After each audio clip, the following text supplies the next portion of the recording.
Hey gang, I'm part of the original Hundy.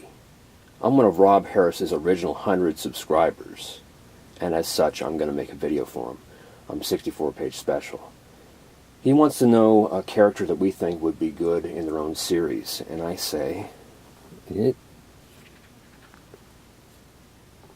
why not Big Barda? Because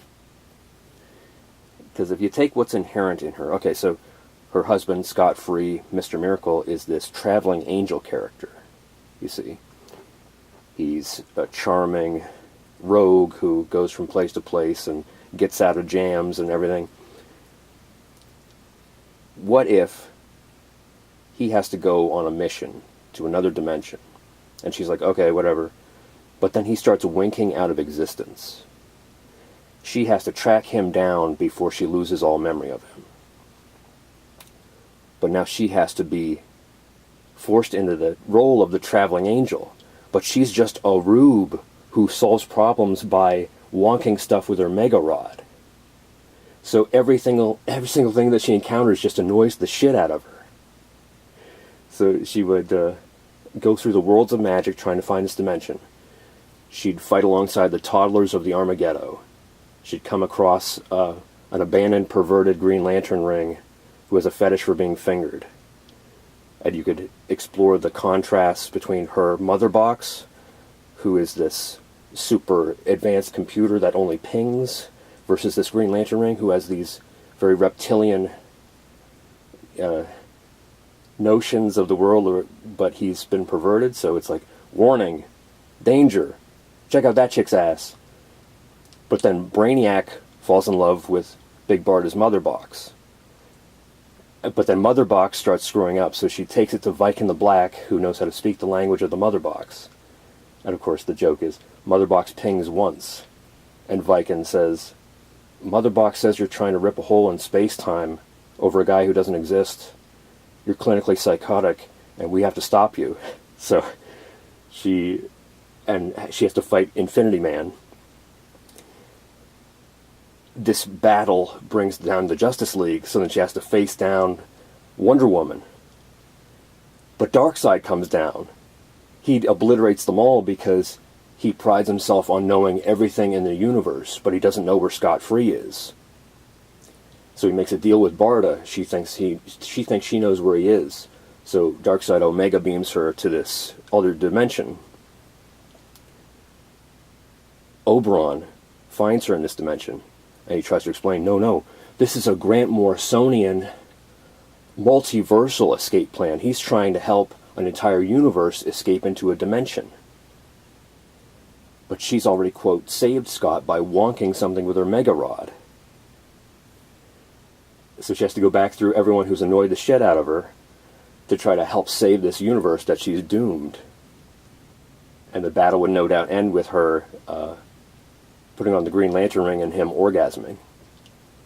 But it would be fun and funny, but meaningful, as opposed to what DC normally does, which is not so much fun, unfunny, and pointless. But they would no doubt do a trademark placeholder thing. The domestic life of Scott and Barda. Look, a Kirby creature came through the kitchen. Written by Dan DiDio and Keith Giffen. Look for it in your discount bin if your store bothered ordering it. Well, let's do a round robin, like the Commandy Challenge. No one knows what the story is. Won't that be great? Won't that be great in a collection? Isn't the challenge to refurbish this character who they haven't been able to do in 40 years, but whatever. The next thing that Rob wants is, he wants to know an essential book or graphic novel, trade or graphic novel. And I take that to mean a trade or graphic novel that you could hand off to some civilian. And you'd go, here, this is what comics are. And they'd be like, oh my god, I was so wrong. I'm going to go with Starman Volume 1, Sins of the Father.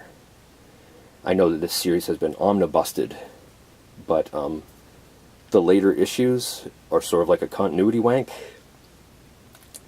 You have to sit there with your who's who to get the gist of the story. Not really, but when Archie Goodwin died, it sort of changed, not so much tone, but I don't know, every issue seemed very rushed, but these early issues, they seem very deliberate. And the best part is, this book is cheaper than dirt. I looked it up on eBay, and one guy's offering it for $3 or best offer. It's like, yay. The other thing that you want to know is a YouTuber that you should be subscribed to. And of course I was going to say Wednesday's Cereal, but then I noticed that like 2 weeks ago, I stalled and dawdled on this video, and 2 weeks ago you subscribed to Wednesday's Cereal. And then, full disclosure, I'm technically Wednesday Cereal stalker, so any question you ask, the answer might be Wednesday Cereal. What does celery taste like? Wednesday Cereal. Betty Page sure is hot, isn't she? Wednesday Cereal. Which YouTuber would you like to see topless? Well, there's a whole range of YouTubers I'd like to see take off their shirts and reveal their hot tot bods. Wednesday Cereal. With Sleepy Reader 666 being a very close second. But my alternate is Derek Coward. He basically does a podcast. But he does it on the way to work. So that drive sort of formats the show.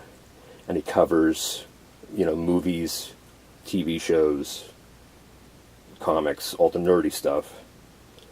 And he's got quality opinions. I think he does most of the stuff through his website. So I don't really know, because he doesn't have a whole ton of views, but I find him very enjoyable. So congratulations on surpassing that Hundy. Thank you very much for holding this contest, Rob. And thank you.